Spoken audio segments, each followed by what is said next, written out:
Good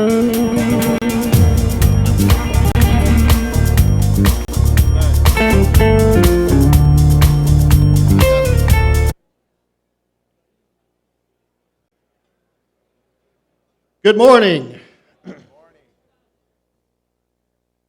You can keep eating. Oh, that's good. Let's hear a good morning. Good morning. Wonderful. Glad to have you all here this morning. I know it's early on a Friday in June. You'd probably rather be somewhere else. I came in from Disney World yesterday, so I'm actually much happier to be here than I was there. So no lines this morning for breakfast, so that's good. Before we get started, let me do a little safety briefing. So there's no planned fire drill for this morning. So if you hear a fire drill, it is real. What we are supposed to do, let me make sure I get this right, is we should go out the room to the back, exit to the left down the stairs. Muster point is going to be in the parking lot. So I'm David Skinner. I'm the Chief Executive Officer for KCA. We're the underwriter for the event, and I'm pleased to welcome you all here today. This is our second breakfast that we are televising. So we've got a few hundred people online that are going to be dialing in virtually. I guess they get to watch this in their pajamas and things instead of having to dress up like everybody else. But we want to welcome all of them to the event this morning. I can't tell if this is working all the time or not. It's a huge microphone. Anyway, a little bit about KCA. So we're a management consulting firm. We work in oil and gas, as you can imagine, healthcare and technology. We work with clients on kind of key business decisions and also helping them come up with game-changing strategies, which I think there's probably a need for a little bit of that these days. Next, I would like to put the next slide up.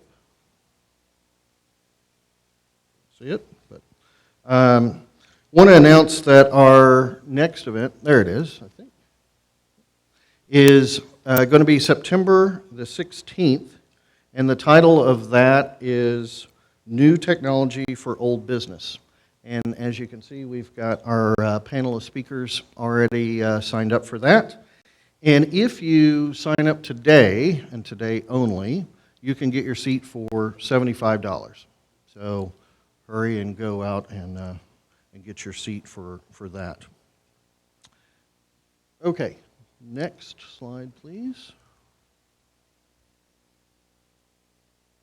There we go.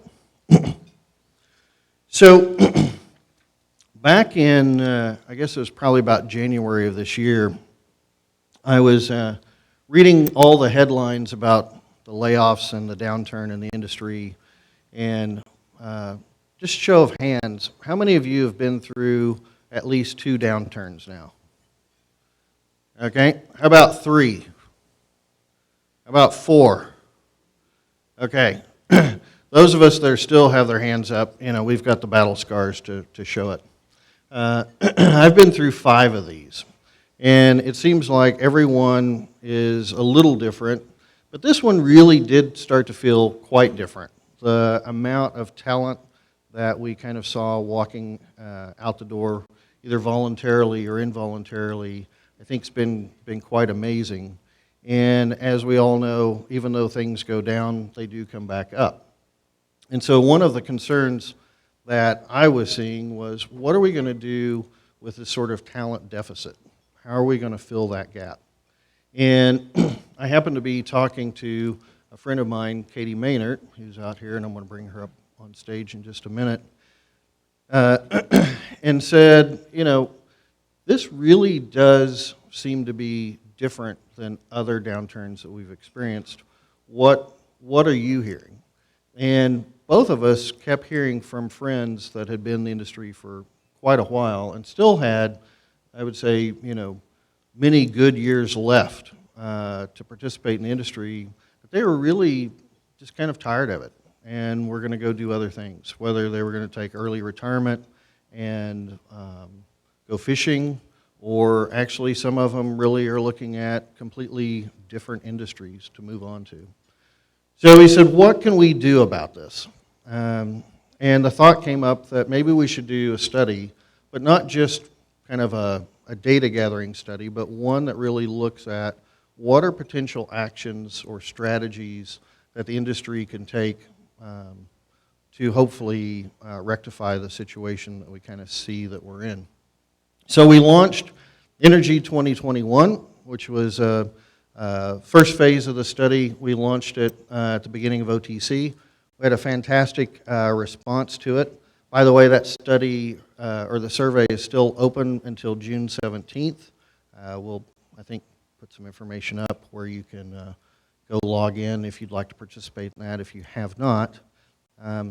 But I'm going to bring Katie up on stage to give you just a few little teasers of the information that we've kind of already gathered so far.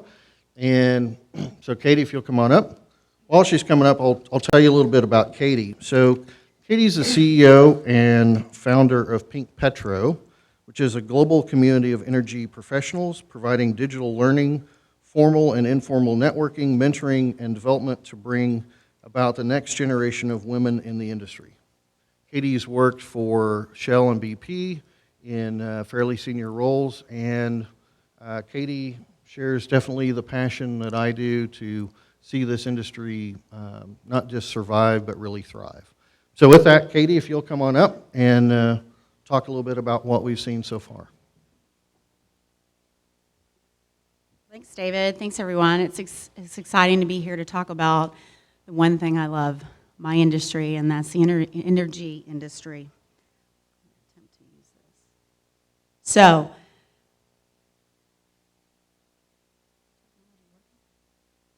we truly are living in unprecedented times. I think we've heard this a lot.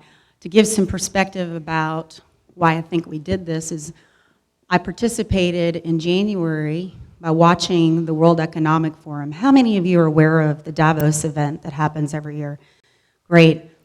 Wonderful place to get insight. And the one thing that struck me was the fact that we were talking about, on a broader scale, what they're calling the Fourth Industrial Revolution.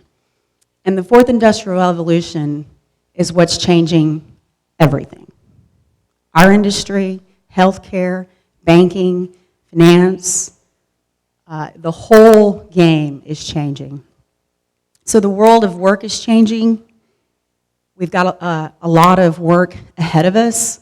We've got a lot of challenge ahead of us. But I believe the energy industry can emerge in a different era. You all probably are aware of the Renaissance back in the early days in Italy, where lots of flourishment of art, flourishment of ideas.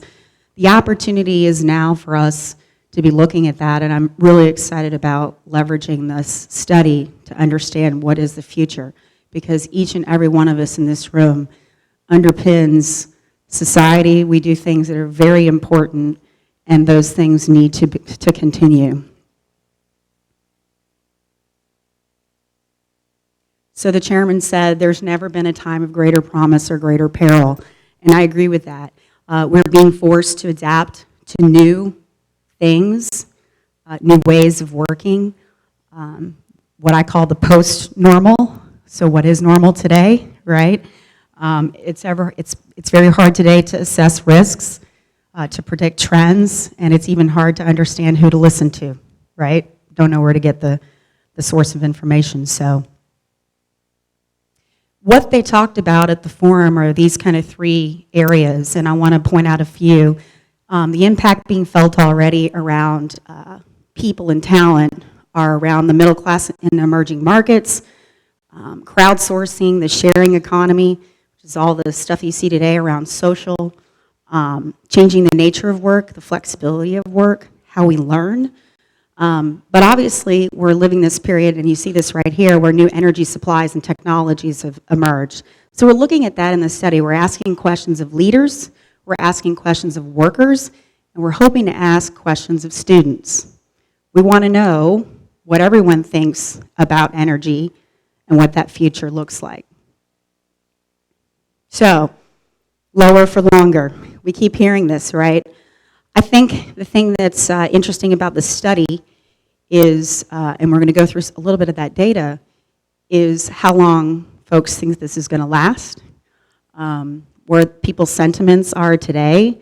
And I want to encourage all of you, if you haven't participated in this study yet, to please share the study address. We want to get everyone's input. We felt like if 2,500 of the world's leaders could come together to talk about the future of work, why couldn't the rest of the population do that? We should use the social tools to get the word out and get our opinions heard as well. So, we talked a little bit about this, but these are some of the issues that we're facing. So I heard about the Great Crew Change 10 years ago. That's happening. I'm starting to see all the role models that I worked for leaving, golfing, having lots of fun. That's great. I hope I get to join them one day. But we've got a lack of critical knowledge. There's a lot of concern about the loss of talent, and obviously the skills gap, the volatility, and all the cost reductions that are going on in our businesses today. So our study tries to address some of those concerns. So the survey says, let me give you some data. So most of the respondents are from upstream and professional services. You'll see the kind of breakout here. We're really hoping to get more university students and the next generation involved. So if you have folks in your family or you know folks who are studying, we'd like to get their perspective. I talk to universities all the time, and unfortunately we're seeing petroleum students leave the industry. So it would be great to get some more perspective there, but this is where we're standing today.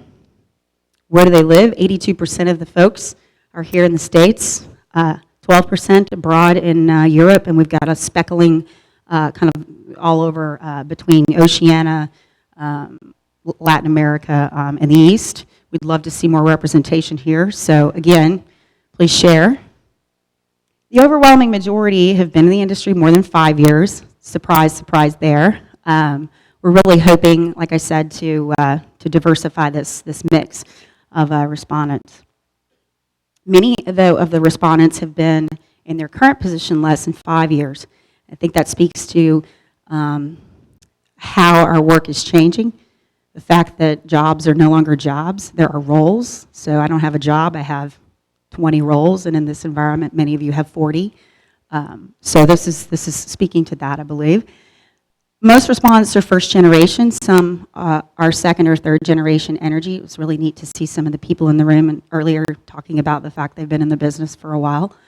50% of others know folks who've left. This is the statistic that's very alarming to me. And there are 45% of the people out there considering leaving the industry. This is a problem.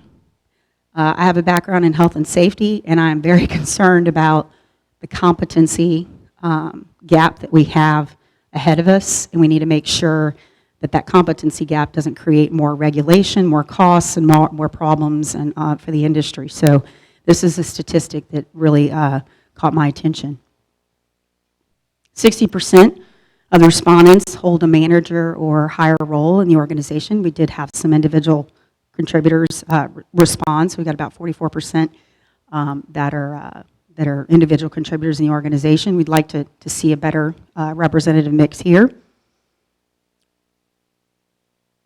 64% of the folks have obviously reported workforce reductions, with 32% expecting additional headcount cuts. So we're still seeing more reduction. I think it'll be interesting to see where we're going to be later this year, though. So we're going to do a real quick stand-up. So everybody stand up. I know you hate these kinds of things, but stand up. And if you're online, stand up. All right, so Family Feud. I'm going to say at what price we think the market has recovered, and if you believe that that's the case, keep standing. $40.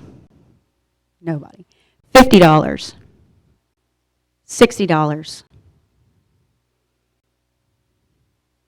$70. $80. 100? Getting hundreds? Okay, so the survey says 60 to 70. Right now, 60 to 70 is where our respondents have said that we've stabilized and we've recovered. I don't know where we're at right now. Let's hope it's on the way up. But I think that that's an interesting statistic to pull out of the study as well. So he talked a little bit about the journey. We just started this journey last month. We started collecting great data, several hundred responses. We'd like to get more, so please share this with your colleagues and take it yourself. The next step is to have some face-to-face conversations and get a little deeper. And there's a way for you to do that by putting your information in the survey. And then we're going to synthesize that information and later this fall prepare something where we start talking about strategies. So the survey is extended through the 17th of next week. If you go to energy2021.com, you should be able to do that. And we really appreciate all of your valuable ideas. It's going to take everybody in this room and everybody online and everyone across the world to make what energy is going to be in the future. And I'm pretty excited about it. Thanks.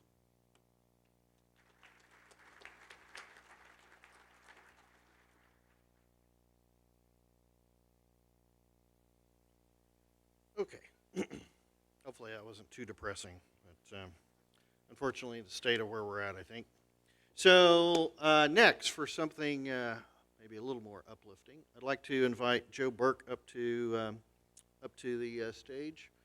So as many of you know that have been to these breakfasts before, we have kind of two big charitable contributions that we do.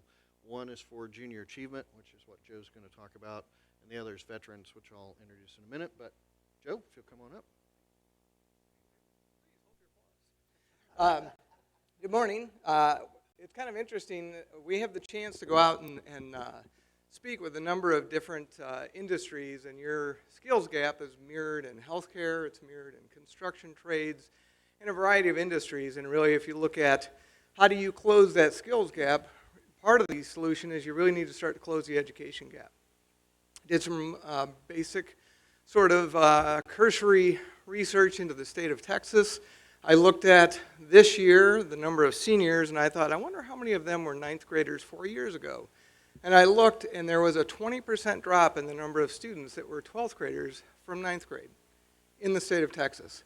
1 of 5 doesn't even make it to the 12th grade. So how do we keep those kids motivated? We really need to make sure that we are looking at ways to keep relevance in education, and that is what Junior Achievement does. If you're not familiar, and I know many in the room are, many of the companies are supportive of what JA does. We are a nonprofit organization, teach kids K through 12 programs around entrepreneurship, financial literacy, and work readiness, and we do that to 300,000 students annually in Houston, 12,000 volunteers, making a difference in kids' lives. And one of the things I'm really proud of is that we do a lot of research and evaluations to ensure the efficacy of our programs. And it's interesting because when I came last time, there was a lot of data. RTU provided a lot of data at each of these. And so I thought we would provide a little data for the group to digest. So we have some results from a recent survey that was done on our Finance Park program. And one of the things you have to look at is how do you affect students that are at risk of dropping out? There's really kind of 3 factors. There was a book called The Silent Epidemic that looked at kids that dropped out, and there were 3 things. 1, there's a lack of relevancy. 2, they don't understand that they have the control themselves, that they can make the difference. And 3, they don't believe that education is going to make a difference for them. So the Finance Park program, we know that they are gaining the content that's being taught in this program. Right? So statistically significant gains in content knowledge, and more importantly, effect size. And for those of you that aren't statisticians, like I am not, basically what that means is how big is that gain and how meaningful is that gain. And in education, a 0.3 is considered an effect, 0.5 is robust, and 0.80 is considered sort of metaphysical certitude that you're having that impact. And so an effect size of 0.75 is very strong, and we're very pleased with those results. But I think more importantly, they're the attitudinal changes that we see in the kids that participate in our program that are so meaningful. 25% of students had a favorable change in their locus of control. In other words, they have that realization that if it's going to be me that makes that difference. So many kids think that life happens to them, and in reality, we all know it's the choices you make that get you where you need to be, and I think the earlier you understand that, the more likely you are to have success in life. 92% of the volunteers felt that the program really makes a connection between the workplace and school, and that's so critical for students who are at risk of dropping out. And lastly, 28% of students had increases in self-efficacy, that belief that they can, in fact, accomplish something. I think those are huge gains. That's really moving the needle. And it's really difficult to do in education. To move the needle in education is not an easy thing to do. So we're very pleased with these results. If you'd like to learn more, come see me at table 3. If you'd like to make a difference in the life of a child, come see me at table 3 after the breakfast. I appreciate the opportunity to come and speak. Thank you, David.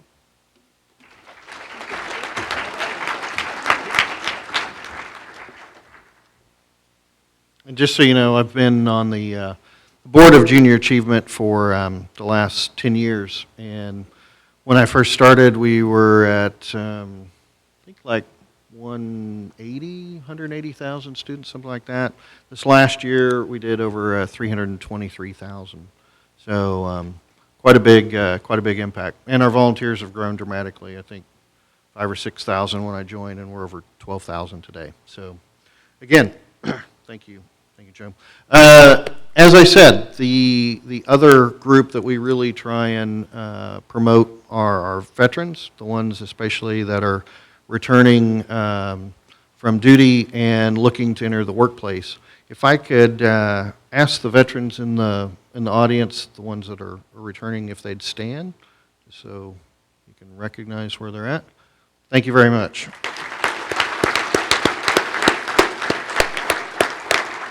So these men and women are actually looking to enter our industry. If you've got opportunities, I would recommend talking to them afterwards. We will put their resumes up online. Okay, without further ado, and just so if you're wondering, we did start breakfast early this morning so we could go through the survey and things like that. We should be on track now. And next up is Russ Capper.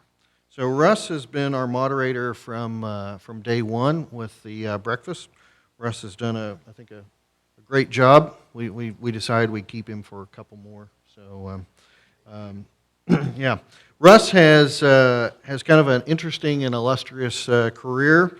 But one of the probably more interesting things is that Russ has both the Business Maker Show and the Energy Maker Show, where he's interviewed over 1,500 influential leaders and executives over 10 years? 10 years. Yeah, it's been a long time. So without further ado, Russ.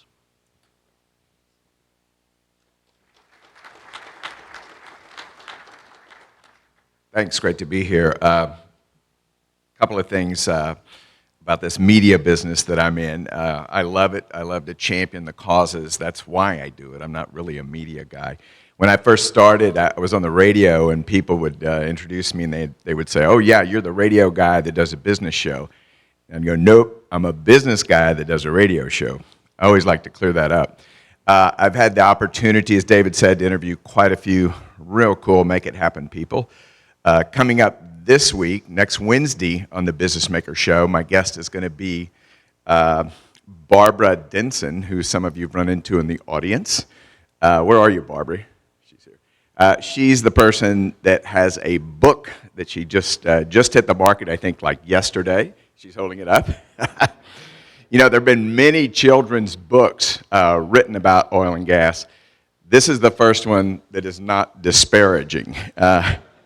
It's really pretty cool.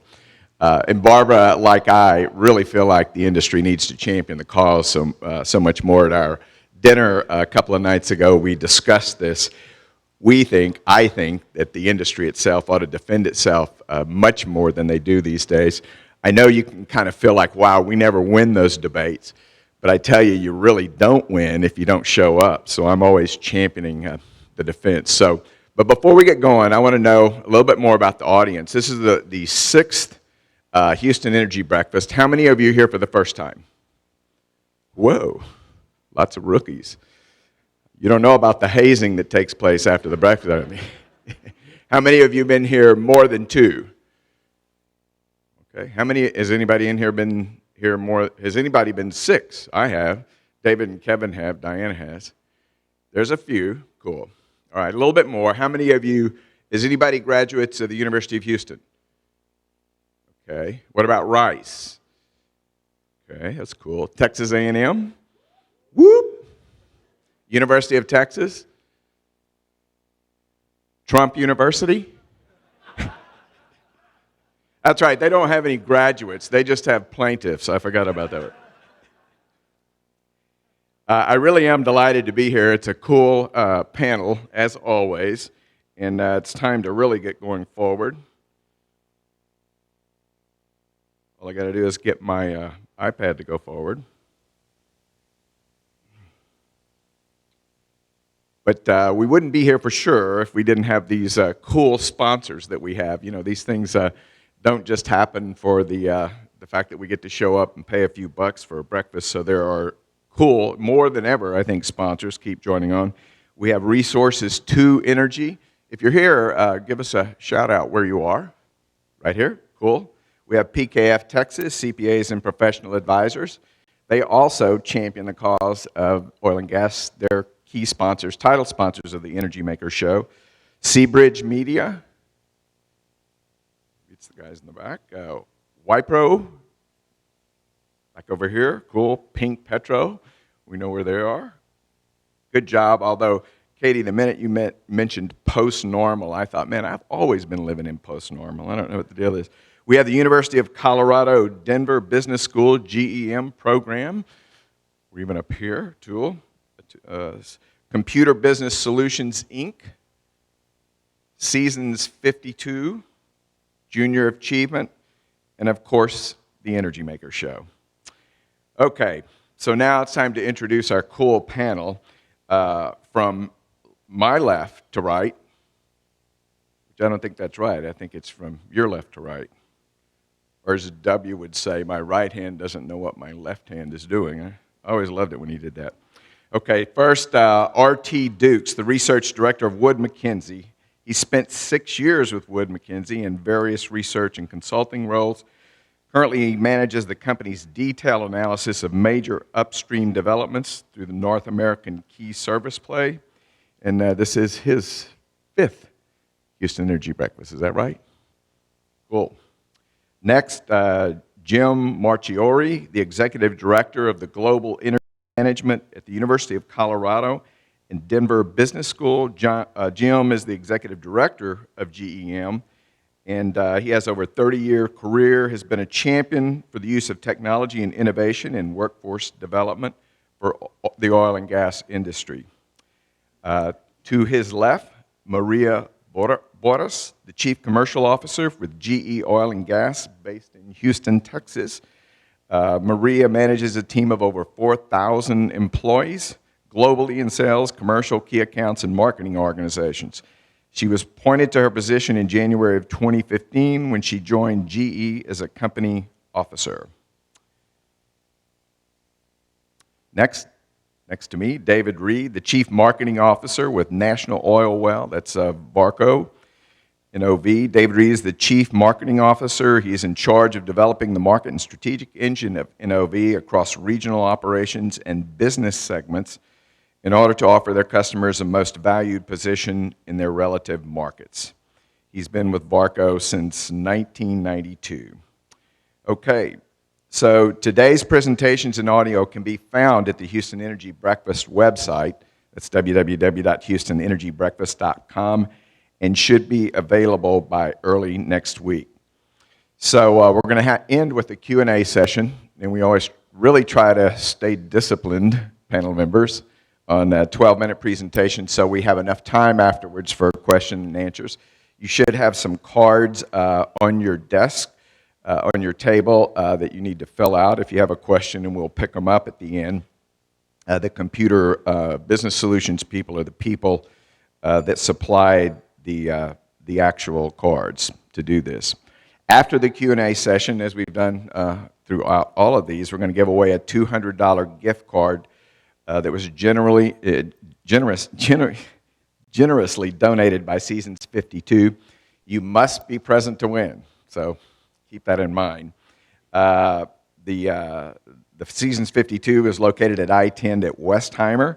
There's also one about 100 yards that way, but I don't think it's part of the program, is it? It is. So you could go to that one too. Cool. That's good. Good to know. Okay, so without further ado, let's bring up R.T. Dukes.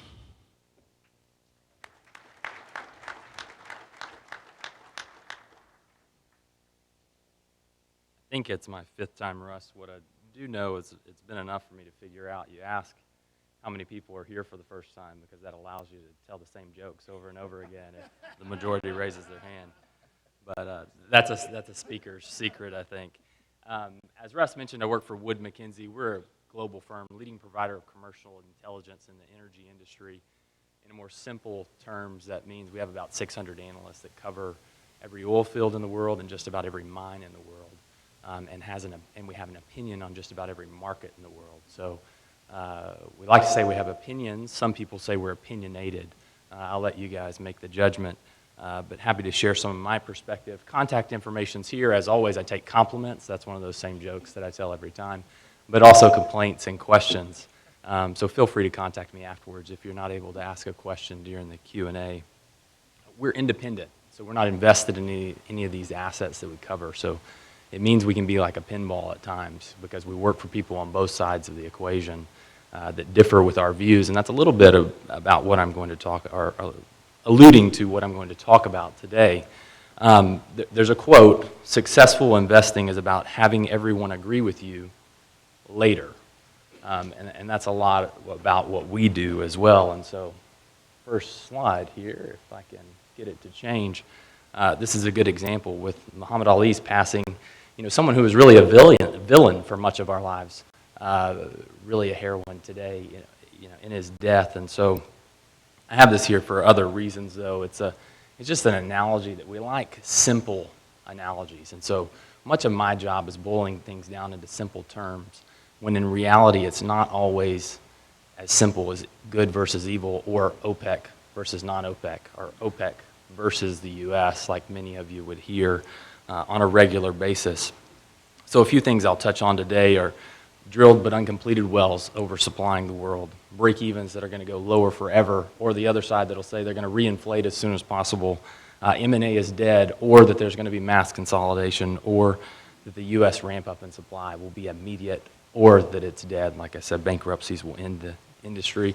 And really this slide, I just wanted to use source boxingjunkies.com for the first time in my career. I thought you guys would get a kick out of that. I'll figure out which direction to point this thing at some point. DUCs, as you've likely heard in the headlines, drilled but uncompleted wells. What are those really? There is a normal lag from the time you drill a well till you complete it. There is an abnormal lag that we've seen over the past couple of years that really is companies doing one of two things. It's capital preservation, or it's making a commodity price play. So they either thinking prices will be higher in the future, I'm better off producing these barrels in the future, or, as you can see here, about 60 to 70% of my well cost is in that completion. And so I can save a lot more money by not completing wells than I can by slowing down drilling. So initially, you'd see people hold rigs, delay completions. What I would say, though, is the two things that you hear, that they'll swamp the market and that some people say they don't exist, probably neither one of those is exactly true. The reality is there is some supply that's fairly significant. If you believe the high estimates for the drilled but uncompleted wells, they're about 1/4's worth of completions at the peak in 2014. So even if you could immediately ramp up and bring all those wells back on, we're talking about an influence that's maybe in the couple 100,000 barrels per day. In reality, and I'll speak to this in a moment, some of the things Katie alluded to, we have a lot of people missing, a lot of capacity that's been lost in the industry. And to spread that out over 2, 3, I'd argue maybe 2 years, and then it's not a very big impact. And then the people that think they don't exist, they do exist. We have operators that are working them off. We see it in the numbers. We see more completions than we see drilling spuds on a regular basis. And so they are influencing the market. And then break-evens. This curve, I think I've showed various references to this curve through time. During these breakfasts, if you've attended on a regular basis, this curve shifts and it changes with the gas price outlook and oil price outlook. And we've seen a lot of deflation in the service sector. You know, a couple things that you'll hear are that break-evens will go lower forever. The reality is, U.S. is different from an unconventional standpoint in that if you think about a mega project offshore, you might drill 10 to 12 wells. You think about an unconventional play onshore, individual operators might drill thousands of wells. So just the instances for learning are so vast that you will learn. Things will get better. On the service side, though, you know, I do know this, is that service pricing is almost, well, it's about 99% correlated with commodity prices. So service pricing will go up. This thing won't go down into perpetuity for sure. And the one thing I know also is that we're very efficient and very innovative in downturns. We're pretty good at doing basically, if it ain't broke, don't fix it in the good times. When we know we can make money, we don't innovate near as much as maybe we should. And so this curve will move, but maybe not as much as people think it will. Productivity won't grow forever. And then the other thing, so as mentioning, I work for people on both sides. 2 years ago, spending time in Europe and Asia, and people saying, oh, the marginal barrels in the U.S. The U.S. is just going to shut down. We won't have drilling in the U.S. Those companies will go bankrupt. The things that were said, we know, everybody knows, like it was common knowledge that the U.S. was the marginal barrel, and us kind of sitting back and saying, wait, you do realize costs are dropping very quickly. We have new plays emerging that are low cost, and we have cores of almost all these plays that are very big and low cost and very productive. And so 2 ways that we've had to tell that story there. And then M&A history. The 2 things we hear here is M&A's dead, and the other that it's expensive. You know, and it kind of depends on what zip code you're in. Oil and gas isn't much different than real estate. It's location, location, location. And so if you're looking at the assets that aren't as sexy today, it's conventional assets, it's maybe gas assets. You see some deals that trade at reasonable metrics. And then you look out to the Permian, and that was the reason I showed the Permian on that last slide, to show you it's fairly well distributed along that break-even curve, but it seems to be the course of the day, and that's what people really want. And so a bolt-on acquisition there might rival prices you saw at the peak as well, for different reasons, maybe more potential today than we thought 2 or 3 years ago. And what I'd really highlight on this curve is what that average implied price is. So we have a view of all these assets when these deals trade hands, and we calculate, okay, at what price would it take to do the deal at the amount or the consideration that was paid with our base assumptions for those assets. And as you can see, it kind of trended up, you know, almost 10 years ago now, close to $80 per barrel real, and it's kind of sat there. And even though we've had less volume, we've had a few deals on the lower end of this, it's really still close to around $70 per barrel. And so what we've contended all along is you see a stalemate in these periods of really low prices. There weren't any deals that really happened at the end of January and in February, not many in March, not many in April. And then we're seeing an uptick in May now. And what happens as prices rise, you get people that have gone 2 years through a downturn, and they say, you know what, we'll take a little bit lower price for this. Maybe it's not worth what we thought it was worth internally. And then you also get buyers that will be more aggressive with their price assumptions as well. And if it's a play you've been drilling in, maybe you've learned a little more, maybe you've proved a little bit more about the asset. And then last slide, this is really building off of what Katie said, is, and I would characterize this as lead times. And this slide alone could be a 20-minute presentation. It's too busy, and it's probably really a consulting slide. You know, is what we would joke is our consultants build these really busy slides that are overcomplicated. And really all it's meant is to kind of lay out that even in a smooth recovery, in an ideal situation, it probably still takes 2 years. And I think probably 2 years is minimum before we're at kind of a normal industry level of activity and run rate. And I'm not saying you couldn't see a big reaction in a shorter time period. I'm just saying if you think the industry is robust, and we have an oil price in which the industry is robust, it could take 2 years before we're back to running at normal levels. And a lot of that will be highlighted by the surveys that are going on now. And you know, even within your companies, as we talk to our clients, and there's several big companies, even in Houston, contemplating 10 and 20% further staff cuts. We might be past the bottom in the commodity price cycle, but we might not be past the bottom in terms of layoffs. And so potentially more to come. And so you add a hiccup in any one of these line items. So let's just say we get weakness in oil price in the first quarter of next year. Let's just say in the ideal world it's 50 or higher going forward, and then it's 45 in the first quarter. What does that do to the mindset for people that make decisions about capital budgets? Risk aversion has paid so far in the last 18 months or 2 years. And so I wouldn't bet on people being too aggressive, but then again, I would say history has taught us U.S. independents are always fairly aggressive, but maybe not aggressive as we would like in this upturn, so the U.S. won't dominate. I'll end with that, but I'll leave you with this in terms of saying things are simple, but sometimes market dynamics are a lot more complicated. I was really surprised to see this recently, statistic-wise. Many of you probably drink coffee. Did you know that we almost have as many mattress stores in the U.S. as we have Starbucks? You thought about that? How often do you buy a mattress? How often do you buy coffee? It's very different. And so even though we like things to be simple, something like sleep, buying a bed is very simple. Sometimes market dynamics can be much more complicated than what meets the eye.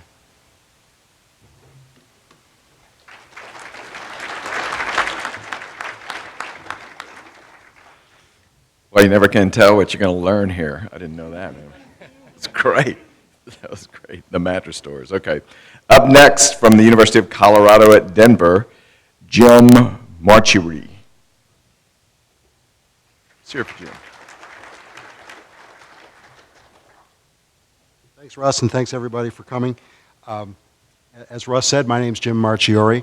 I lead the Global Energy Management Program at the University of Colorado Denver Business School. And just a little bit quickly about Jim and about myself, if this moves.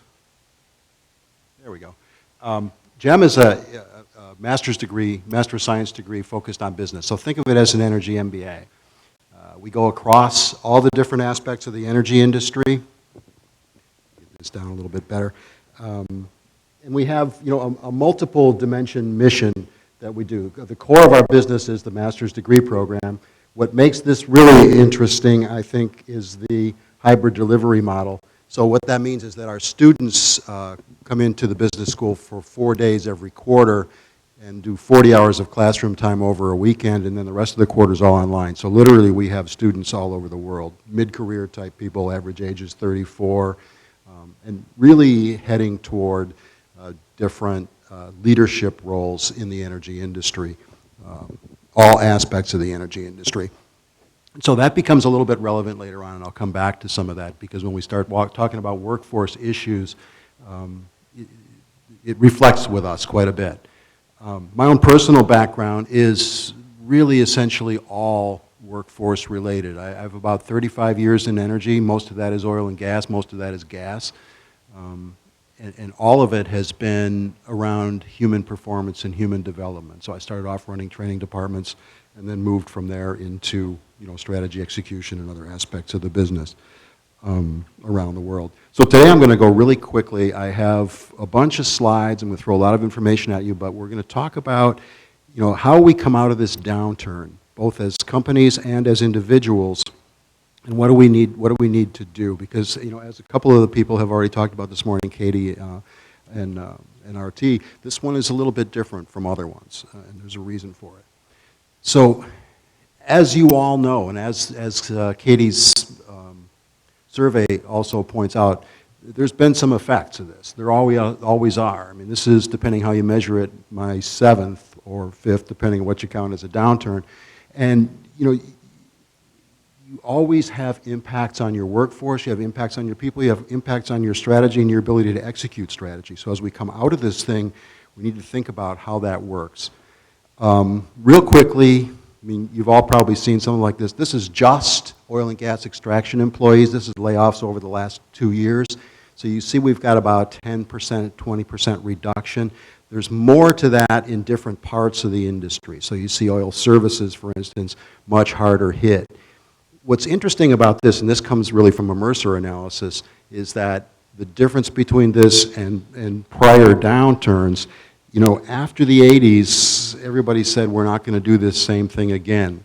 And sure enough, we proceeded to just go ahead and do the same thing again, which is not really surprising because we always do the same thing again. it's caused a lot of atrophy in our talent infrastructure. Our hiring has dropped off essentially to zero. The investment in developing talent has dropped off almost to zero. And the external organizations that provide that development, as well as our internal organizations, have dropped way off too. This is a really interesting slide. This one shows petroleum engineering enrollments around the country, and you can see here in the 80s, this is the downturn after the 80s, and then up, and then starting to trend down again. This is reflected through all different job types and job classifications. Petroleum engineering probably the most extreme because it's the most specialized. But the key concept to take forward from this going as we go, and I'll talk about it a couple more times, is the idea of time to proficiency. And so we're a very experience-driven industry. A new graduate, depending on their discipline, needs several years to get up to speed. So if you're looking at, say, ramp-ups of production and ramp-ups of activity in places like this, these are the engineers who are driving that. And as we drop off here, and if we continue to drop off, when we start to recover in an experienced way at the right time. So the rebound, I think, is going to be a little bit different. We talked about price of rebound and so on and what that looks like, but the nature of the business model, I think, is going to be slightly different too. This one I just pulled real quickly from OPEC, and it's world supply and world demand, if I could get that last line to show up. And you see that, according to OPEC, they see demand sort of catching up with supply in the third quarter of 2017, but really beginning about now, that gap is closing. And that, I think, is congruent with what most people think. But what that means is that with the concept of time to proficiency and development times for people, we've got to be ahead of that curve, because when the opportunities start to arise to produce and to ramp up your business, you need to make sure that the people are there. And even as individuals, you need to make sure that you're prepared to do that. The operating environment, I think, is going to be very volatile and very unstable for the next few years. We are going to still have, I think, either a supply overhang or the possibility that it can occur as the price goes up. So that's a force that drives down. Pressure on climate is going to drive the market downward. Continuing improvement in shale efficiency, that can do either one of two things. It can either help us to get back on track, or if we overproduce again, then it pushes the market downward again. Demand in the developing world pushes it up. Potential for significant disruptions tend to push it up. And we see those all the time. We just don't know what they're going to be. Currency issues can go back and forth. And then you have the whole entire issue of black swans. And with black swans, we can be looking at technical things, some of which push the market up, some of which push the market down. We can see improvement in recovery factors with shale, which make everybody happy. We can see improvement in carbon management technology, which takes off some of the pressure from climate. You could also see major breakthroughs in batteries, which push the market for us downward in oil and gas, because now solar and wind become much more viable because you can store that energy better. Somebody could get cold fusion, you don't know. The point is that going forward, we're looking at an environment of uncertainty for the foreseeable future. So what does that have to do with business models and talent then? So it means what our organizations have to do is we have to be more flexible, and our talent has to be more flexible going forward. Three aspects of new business models that I think make the future look different from the past as we come out of this recovery, or come into the recovery. First of all, you see trends of what I call consolidation around the core. You see companies swapping assets because they're consolidating their footprint, and my asset in one place doesn't fit as well as it would with you, so we swap. Also, functional specializations are starting to occur, and I got a little thing here, where companies are integrating around certain aspects of function. And I think we're seeing this more with the smaller and mid-sized companies than with the big ones, but it drives business models toward more specialization, and that's going to have influences on your talent models as well. The next one is, if you haven't heard the buzzword, which I just heard as a buzzword not very long ago, manufacturing. But it goes back to what Katie and RT were talking about improvements in technology and repeatability. And so there's talent implications here as well. And to me, this one is really, really interesting because if we're in a world where our production upstream begins to value repeatable process as opposed to engineering creativity, that speaks to a different sort of talent mindset that might be more successful and might be more reflective of what we see in the downstream parts of the industry, like refining, where repeatable process is your key to success, as opposed to creativity. So it's an interesting cultural dynamic and something that I'm paying attention to right now, and I think we need to look at going forward is, do we need a different sort of person upstream than what we've had before because of this repeatable process nature of fracking? And then the last big one, and there are lots of different factors that influence business models going forward. There's economics, there's finance, there's cost management, all kinds of things, but I think those are more continuous with what we've seen in the past. But the one that I think we haven't seen as much of, and I'm in Colorado, we see this right now because we've got 4 ballot initiatives that are aiming to either limit or shut down oil and gas operations. That'll be coming up for petitioning right now and could be on our ballot in the fall. But political risk on a local basis is something that is really becoming prominent, and even on a global basis because of climate. So I think that looks at our talent as well in 2 ways. One is we have to have more people who directly deal with these issues, and 2 is what we have to be able to sensitize our operating leadership to be able to position ourselves to minimize the impact of these things. Real quick look at workforce mathematics, and here we'll get back to the time to proficiency issue. Price, production, productivity, these things drive the talent that we need. And it's really a function of operational needs. And you can build all this stuff off of ratios. You just put this together. Then we subtract from that the talent we already have, and we know what that is. Then you got talent losses. So how do you lose people? Retirements, resignations, terminations, layoffs, reorgs, all the ways that we can lose people. Then you pull it all together, and that's the people you need to recruit, right? Where do you get them? You promote, you transfer new hires. But you got this whole time to proficiency issue again. So what you have to do is you have to understand how long it takes somebody to become proficient at whatever they need to do and have them on hand with that amount of lead time before you need them in their role. This is growth, jobs due to growth. This is a BLS number. And what we're seeing here from 2014 to 2024, it doesn't look like very much. 22,000 people in these different jobs need to be added to the workforce according to BLS projections. BLS, Bureau of Labor Statistics. So that seems pretty manageable. But here is a different picture, talent replacement. So this is just a few different job titles in the industry, but they're key ones for operations. And what we're seeing here is instead of magnitudes of 2,000 and 3,000 per job title, we're seeing 10, 20, 30,000 people who are projected to be needed to be replaced. These are people who are eligible to retire right now.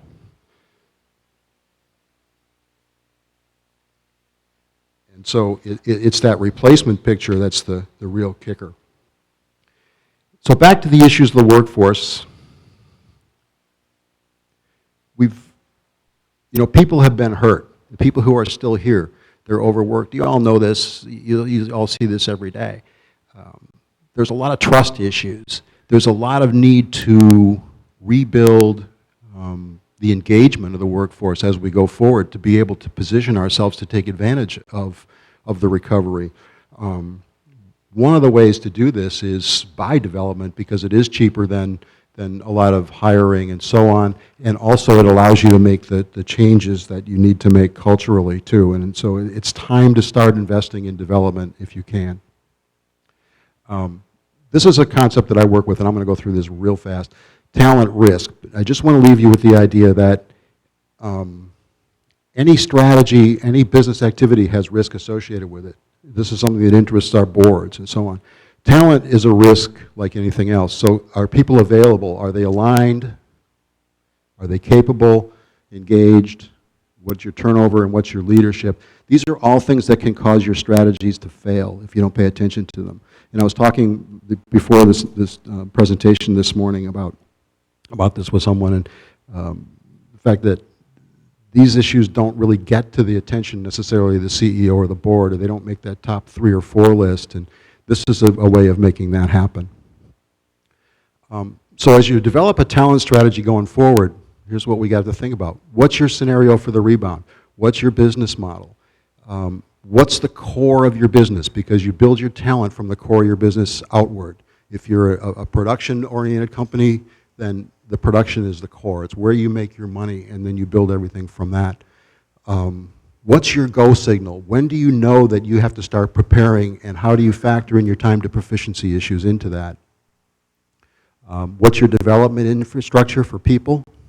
And then building for the future, not the past.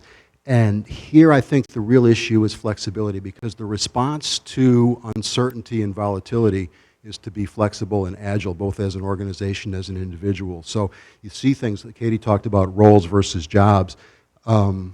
Organizing your workforce around roles so that you can be flexible and change with different dynamics and different things that happen as time goes on. As an individual, building your skills to be flexible. Talent profiles, the things that are going to affect this, changes to the business model, which we talked about. Looking forward at technology, different jobs are more vulnerable than other jobs and more easily replaced by growing technology, operating efficiencies, and so on. So we're likely to see relatively less, and I don't mean necessarily absolutely less, but relative to other jobs, of exploration, labor, support and service analysts going forward, relatively more on the production side, maintenance trades growing, legal and stakeholder growing, although those numbers are very small and they won't be big numbers, but proportionally they grow a lot.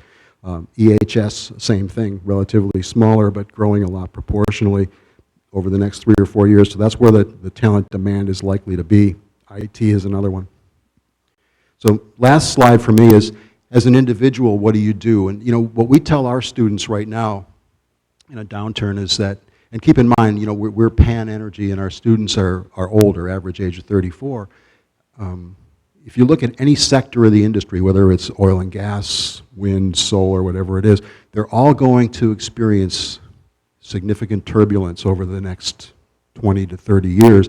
But if you look at energy as a whole, it's a steady upward trend. You might get a dip here and there because the global economy takes a step backwards, but it looks like this as it goes forward. So what we try to tell our students who are becoming leaders, managers, commercial people, as opposed to engineering specialists or something like that, position yourself as an energy professional who can go into different aspects of the industry and work that way.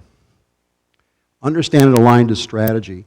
So as an individual, as you plan your career and plan your next steps of your career, it's very important to know where your company's going. And what you have to do is you have to find that sweet spot where your career goals intersect with the company's needs and plan accordingly. And then manage your company's development processes. Understand how that organization develops people, how they make decisions, who makes those decisions, and then get to know those people and interact with them, because their interest is to advance your career just as much as your interest is to advance your career. And if you can come to them in a structured way and talk about, this is where I want to go, this is where I think the company needs me, how do we make these steps, how do we do that, then that is the way to move that forward, and it gets you, onto that hypo list. So for me, and I guess we'll do questions later on. Okay.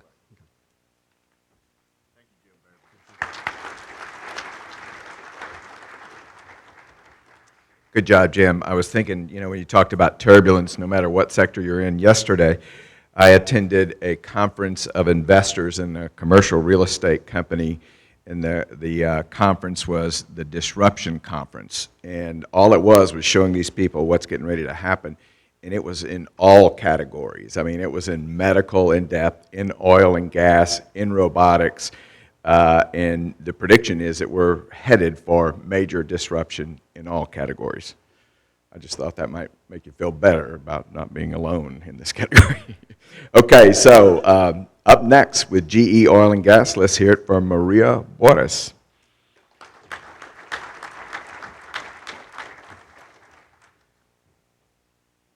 Good morning. It's a pleasure to be here. Today, I'm going to talk about how big data is transforming the workforce. So GE is 124 years old company. It's an industrial company with core businesses from aviation, transportation, healthcare to the energy sector. We have two main strategic imperatives in the company. One is to be the digital industrial company, and the other one is to build the financial model for all the vertical businesses. When we talk about digital company, we are not just talking about just technology. It's talking about businesses, strategy, and also how do we think in a different way, but also how do we reinvent our core businesses. So today, all of us are exposed to data. We have the opportunity to have iPhones, Google everything, and everything is changing now, the way that we have to approach our businesses. So our customers are changing. Before, we influencing them. Now, they are self-learning. They go to internet, they check everything, and they basically make their own choices. The competitors are changing as well, because you don't compete just with your competitors in your own industry. We are competing with companies that are coming from other sectors. So that changed big time the way we innovate is changing. Before, we spent time in perfection, having the right product, testing for 3 or 4 years until we are completely sure that the equipment can run. Now, it's how do we test quickly, how do we fail, and how do we correct? So innovation is a completely different approach today in the company as well. But also, the value proposition that we have for the businesses is different, because it's changing every day, depending on the competition, depending how the customers are changing, and we have to adapt our value proposition according to the world that we are today. So in terms of the workforce and skills that we have, we define that in 4 main pockets. The first one is we cannot forget the industrial expertise. So we continue developing people in the vertical expertise. So in the oil and gas, in healthcare, in power, and that expertise is critical for our customers. But also, we need to start to think in other kind of skills that are going to impact the world. That is the digital capability. So how do we analyze data? We made decisions before very intuitive, with gut feelings. Now needs to be data-driven, and how we take the data to really developing outcomes. And then how do we think horizontally? It's not just about thinking in your industry. How do you take advantage of other industries, and how do you put solutions in front of the customer that can leverage in all the businesses? And then how do you learn? Today, just going to a classroom and learning is not anymore an option. It's expensive. And also with the different generations that we have, you have to adapt to them. So we have to be thinking about training one-to-one, training people 24/7, having access to them, online tools that we have to have. And then the cultural change, that probably is the biggest challenge that all of us face in the digital world. And I would like to give you an example that we are living in the company, how we are experiencing this cultural change.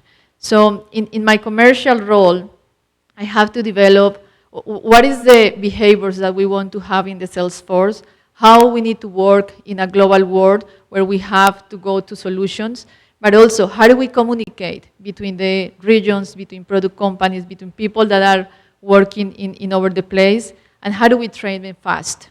So we developed the CRM system that we call in NG the deal machine. And as you can imagine, a CRM system, it's a tool that every company uses. And for us, the way that we were using that tool was as a repository tool. just to have the information there, to have contact information from the customers, and it was more as a track record. So we have to think, how do we are going to use the data that the system is going to give us?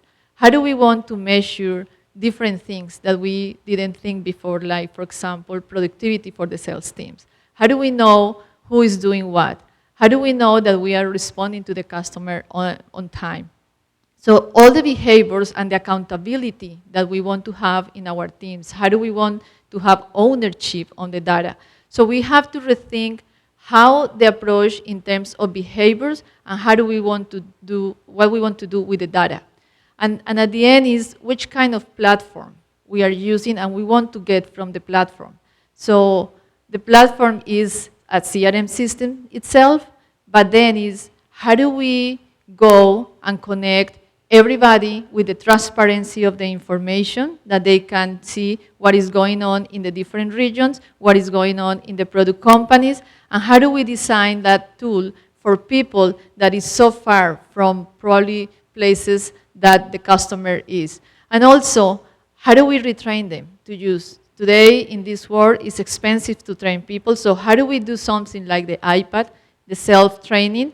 And today, we have accomplished the implementation of the system where basically people are looking at the data, they are making decisions faster, they are talking between the different product companies, and also they are self-trainings.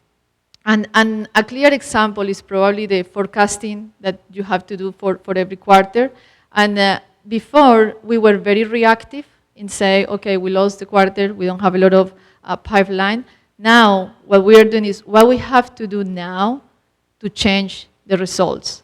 How do we see the pipeline health, and how do we start to see the productivity of our sales teams? And the tool is a tool like an iPad. It's basically you have all the information, you are self-learning, you get information on time, real time, and you can use it immediately. And then at the end, we are focusing on three things. Is how do we transform data to make decisions and to give insights to the people? Sharing intelligence is how do we share information, collaborate. Instead of working on silos, how do we work peer-to-peer? And then is how do we drive productivity, and how do we optimize all our processes and equipment? Thank you.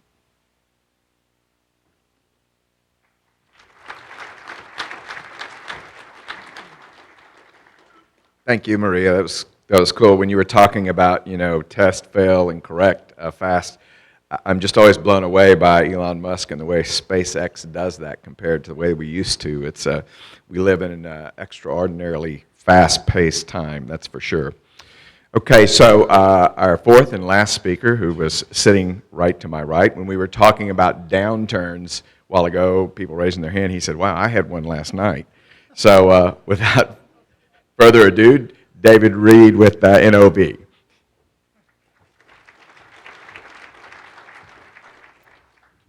morning. Oh, some of you are still awake. That's good. All right, some ground rules, some tools, communication tools I'm going to give to you. If I get boring, if you could just cough the word boring.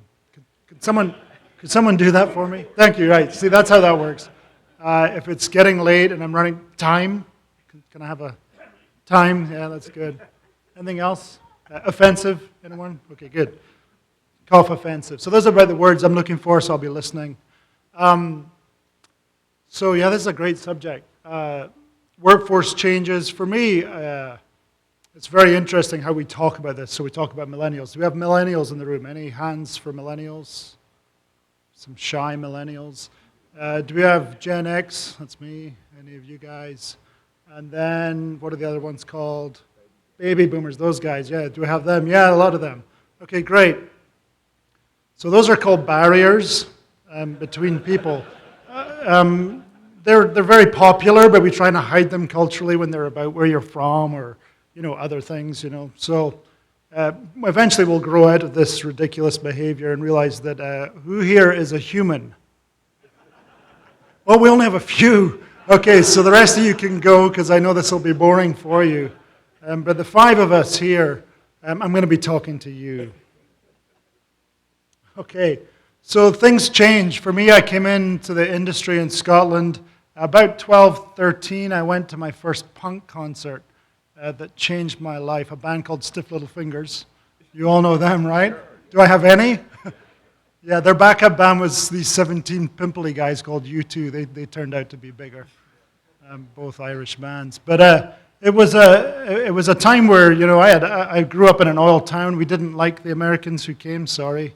Weren't too excited about you guys. We liked the money. Things were getting better. That was going well. But I was a kid, you know, so growing up in the 80s, people getting laid off, you could tell oil was bad just from that. But generally, in the base of the culture, we were happy because there was work. Turns out people like that. So even when things were hard, there was work. And I think as I came into the industry, you might think now people are coming in the industry, some are leaving. So as I came in, I started off as an architect. And so obviously that leads right into oil and gas, doesn't it? Yeah, so what happened was I got fired, and I'd been in California doing architecture, came back to Scotland, my first job. I did a drawing for a nightclub, but it was originally a church conversion, so going to hell, exactly. Did you just say that? So yeah, so I got fired, and I got into oil and gas doing QA because they said that was really easy, which it was actually. So I did that for about a year, and then someone found me. Someone socially asked me what I did, and I said, well, paperwork, you know.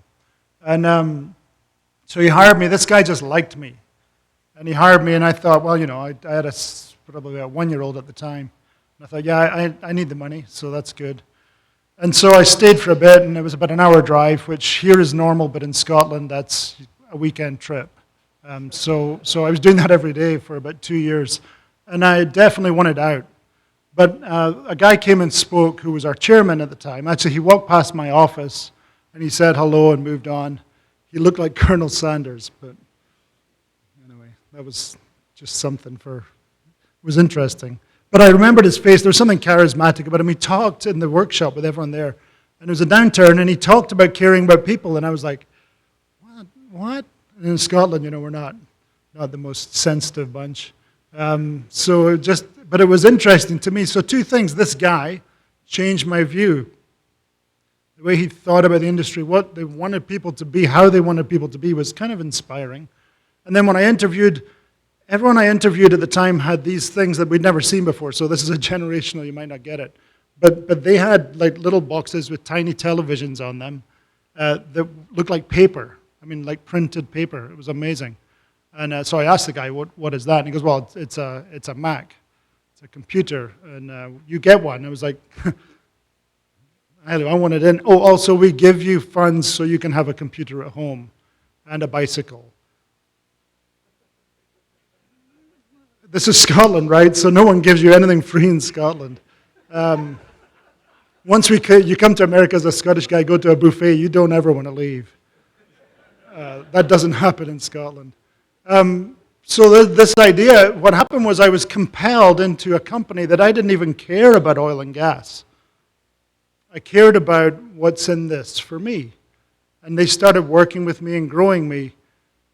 And I think we get a bit obsessed on this whole idea of, whoa, no, we're in a downturn. So who knows what follows a downturn? Oh, gosh, you guys are good. I don't even know why you came. Who knows what follows an upturn? There you go. See, you're genius. You could do marketing now. And strategy, by the way. Just saved you a bunch of money. Sorry, half of the room. So that's what you do. This is the whole game in our business. The whole game is that you've got to understand where you are and what comes next. Our work right now is to get ready for what comes next. What does success look like? When you come through this thing, you realize, I've got some beautiful slides I'm not going to use. I'm so sorry. I just realized I'm not going to use them. But when you realize as you go through life and as you go through working that people is the key, right? It's people, yourself, and the people you influence becomes how things work. And if you're going to do things well, you better learn how they work. So, we kind of get caught in corporate culture where we think that there's something warm and lovely about corporations, and there's not. So you can write that one down. They're full of human beings, and it's the humans that make it work. And if you don't work out how humans work, you're going to struggle. And I think that's where we get obsessed with trying to work out how you deal with humans as a mass, and this is where the idea of corporations come. But fundamentally, it's not very helpful to think of people in corporate terms because there are no corporate babies that I've seen yet. Maybe there are, but it's not a human style. And so if you're going to learn how to work with humans, how to inspire humans and do great things, you're going to have to learn human things. So here's a human thing. It's kind of messy, but in life, downturns happen, right? Sometimes when the business is an upturn, a downturn happens. Bad things happen. So what is that? Is that something that you just say, oh, well, let's study, what's happening to everyone and how we're going to recover? Or do you know that bad things happen and you learn how to deal with human beings when bad things happen? This is the era that we're in, teaching people what it means. So if 50% of our workforce is put outside and said, sorry, first of all, it should feel bad for us to do that. Because we weren't just hiring people who weren't good. We had people we thought were very good. We're just trying to make a business survive. And so then you have to think about, so how are we going to do that? As we come in, if you're starting to plan now for your downturn, you got that, it's too late. But you can try and adapt and learn as you go. But when you go into this, what it should sound like for healthiness in a business, and I'm hearing this more this time around, I went from Scotland to California, and the Varco organization was based there, so they were very touchy-feely. They thought about a lot of things no one in the oil field was thinking about back then. But I did see something, and it's still to this day, I'll go back there, and people I've laid off twice are still there. That's what it looks like. So I just yesterday was talking to someone who's in the room, and so she was saying, I've got another job, I'm going to go to it, but I'll be back. That's success. I've got some really bad news. So, okay, this might be good news. I don't know. You might be too late. So I'm going to, also you'll need pen and paper for this one. There is only one problem in your life. It's good, right? Short list. The one problem is you. Yeah, it's kind of awkward, isn't it? Not as funny. But I just saved you maybe a divorce, maybe, if the whole idea that everyone else is the problem, you actually don't control everyone else. You should write that down too. You want to go through a lot of marriage counseling, you'll learn that that's basically, you can't make people happy. You can't make people do things. But yourself, yes, you can. You can work on this. And this is where all the work is. The problem of how do I learn? So when you say people are leaving and they're not coming back, stupid people, stupid industry, millennials, that's it. It's you. It's you. People don't come back to you and it becomes a theme. It's you. So what are you going to do with this downturn? What are you going to do next? Spend your downturn planning. If you're not working anymore next week, you just got a message that when it came down to it, at the core of the company, you weren't the most valuable to the process. So that could be really hard. But for me, designing a nightclub in a church, I came out and went, maybe I'm going the wrong way. And we were homeless twice at that time with a 6-month-old. We ended up living in government housing. So my wife is Californian. No Californian should ever be subject to Scottish people in government housing. Because the Americans have like a place which is extremely beautiful out in the country. They don't deal with the dirty people. So when you're put in with them, it was pretty unpleasant. But it was a form of downturn. So what it did for me was put me in a place where I was really keen to have a wage. And I could not change the oil in my car at the time. Didn't know how. I know that because my first day to the job, I had a problem with oil and went to the guy who hired me halfway to work. So he learned that I also didn't know. And I was put into a repair workshop. So, you know, an architect should be in a repair workshop. I talk in a way, so in Scotland they know by the way you talk which part of town you're from, which city you're from, so I'm in the wrong town. And I talk like someone who grew up in a nice part of town, so that went well too. It was difficult, but what happened was the people who were around me saw things in me and they made it flourish. They started giving me opportunity. An opportunity for anybody that you deal with, so another control issue. If you give people opportunity, they will make mistakes. I know that's shocking, but they're going to not do it as well as you want it to be done. And this is really our challenge. It's the same as they might want to do things with technology that you wouldn't think is a good idea. You probably want to let them do that. When I turned up, and I loved the fact we had computers, and from that day I was IT, and I was PowerPoint guy for many years, until I told my boss I was changing my card to VP of PPT. And he's like, what does that mean? I said, can I just have someone to make PowerPoints? I think it's a lot of money to be spending on a PowerPoint maker. But it was, you know, from slides to PowerPoint, I was that guy who said, you probably want to have the overhead still there because the computer isn't as, you know, great as you think it's going to be, and the projector might not work. So I was that guy, and I was the software guy when we put animations first on shows, and I did all those things, but it was never what I was. But people let me do it. And people let me do a lot of things. And this is how you get talent. You make it exciting, and you think about the future. And you can't control the future, and you can't know what it is. Some of you, I know you can, and we can buy it. But you can't. And you can't control people. And those are really important things for how do I adapt, where are we going as an industry. All you can do is make it awesome to work for you. All you can do is say, I'm going to plan on a future that I don't know, but I'm guessing there'll be some technology there that I don't know now. And so there's my challenge. So even if it's just, if oil and gas stopped in 10 years, everyone's going to have a job doing something. So develop. It's not that oil and gas is stopping. It's not a big issue. The issue is make work great for people, do great things, get very excited about what's possible in the future, and become a person who makes a difference. And this industry, when we go through downturns, we get the coolest people because the people who stay have personal vision.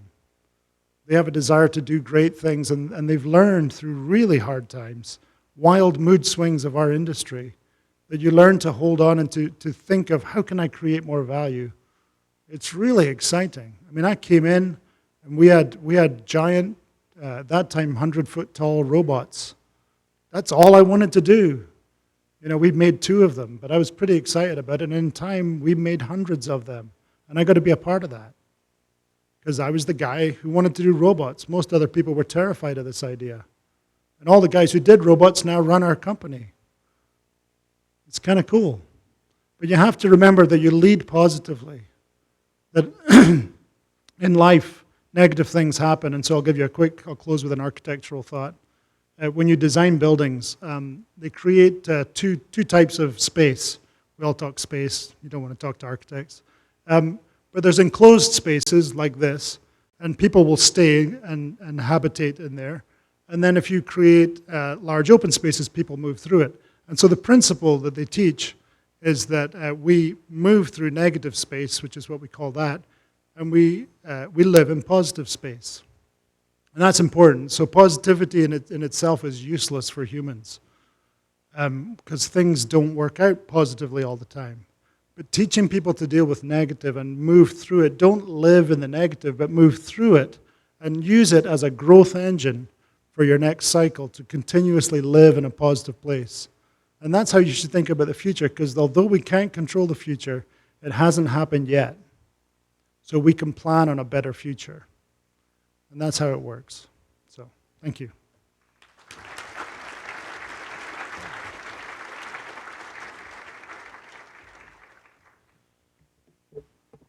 Man, that was something. Didn't know we were going to get like a psychological lesson in here.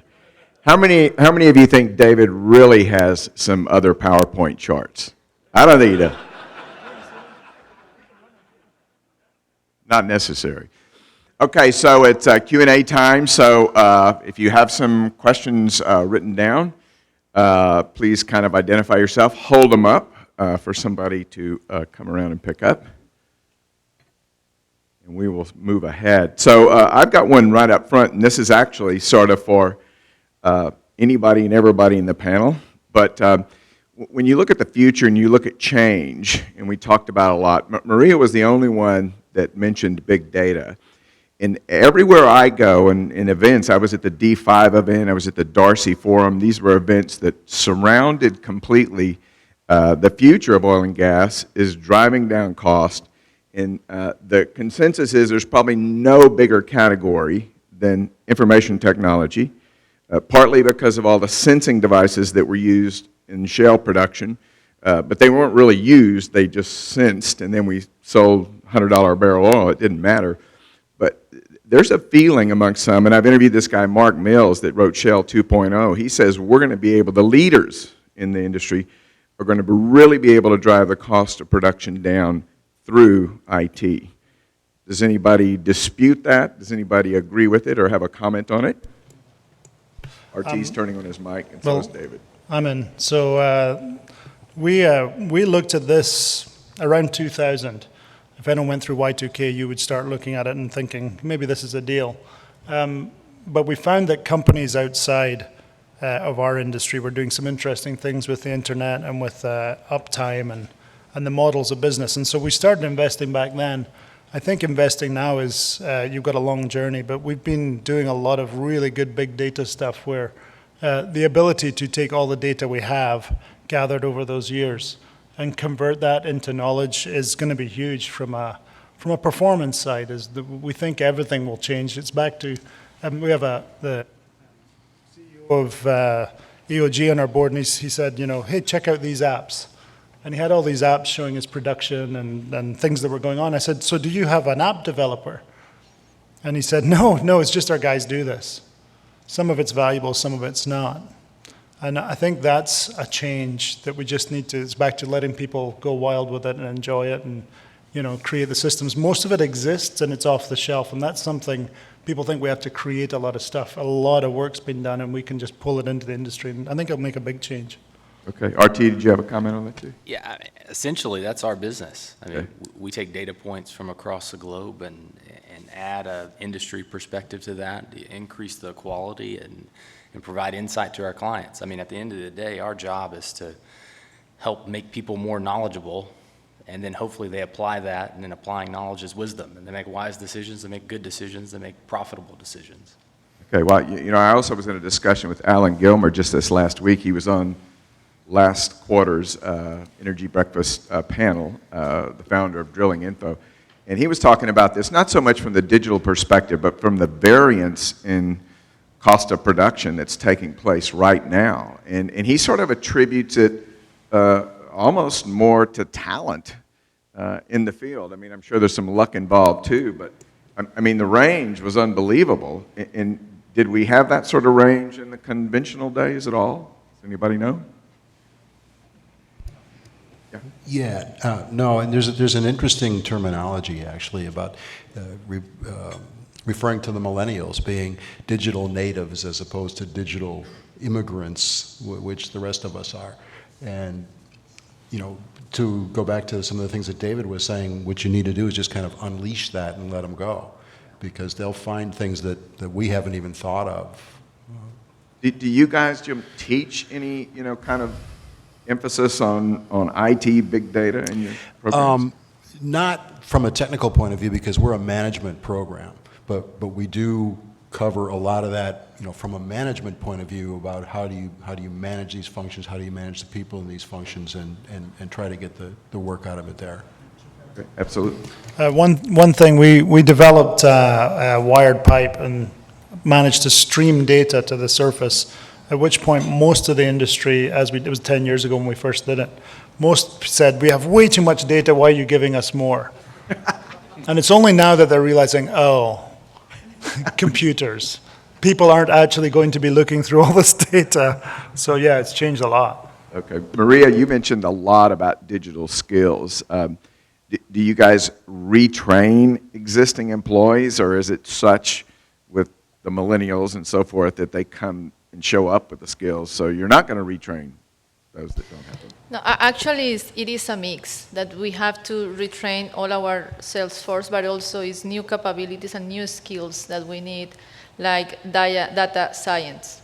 You know, so people that are developing codes, that are developing algorithms in order to have more predictive analytics. So we think that the issue is not the data, because everybody has data.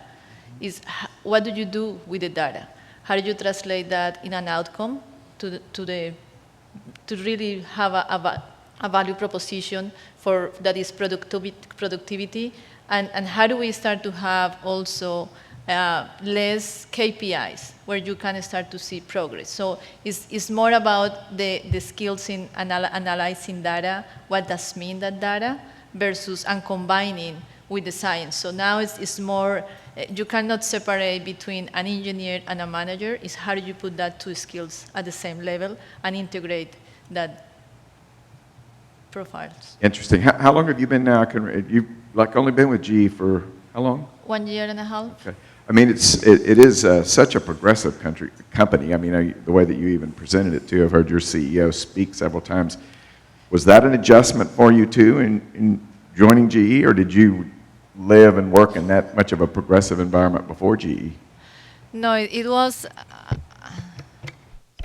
actually I was 20 years in the oil and gas industry. Right.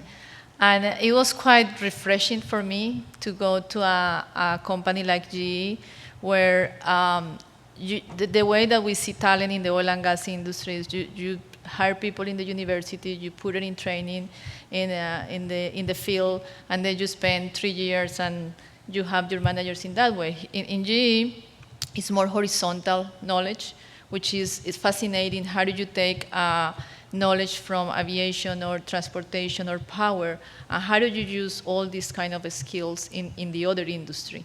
And it is about technologies, it is about the skills as well, but also the world is completely different, you know. Okay. So it was exciting and refreshing for me to see that. Of course, but you're from Colombia, right?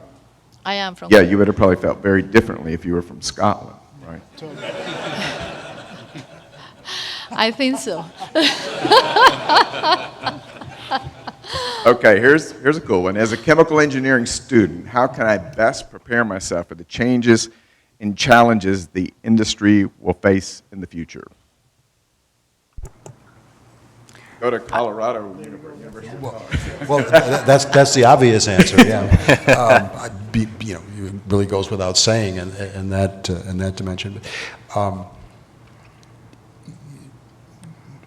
Don't take your engineering skills for granted, or the importance of the engineering for granted, because that's really the core of what you do, and it's going to be the core of your function for the next few years. But having said that, I think that the hardest thing for somebody coming out of technical roles, especially engineering, is to understand the business aspects of the business and the people aspects of the business.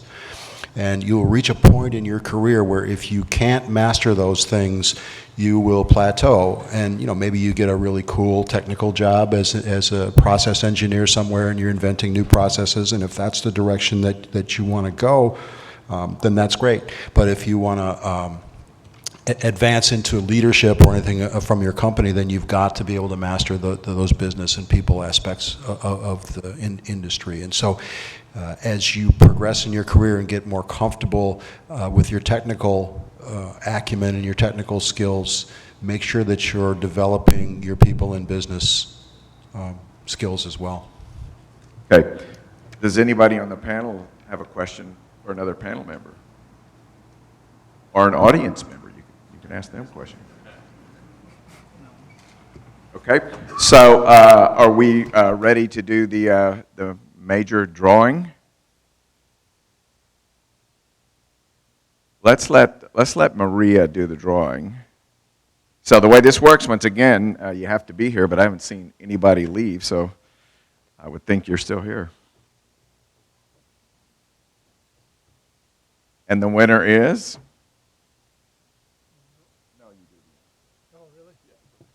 Scottish accent. I've got put one on. No one thinks I have a Scottish accent in Scotland. Okay, V2Com, Gabriel Roisenberg. Gabriel, here he There is. you go. And you can All take right. the panel with you to dinner? No. Okay, Right. Sorry. All right, let's hear it for our panel one more time. And also for our sponsors who did a great job of really keeping this one flowing. And for Kevin, David, and Diana. Let's hear it for them. Thank you all, and drive carefully. You bet.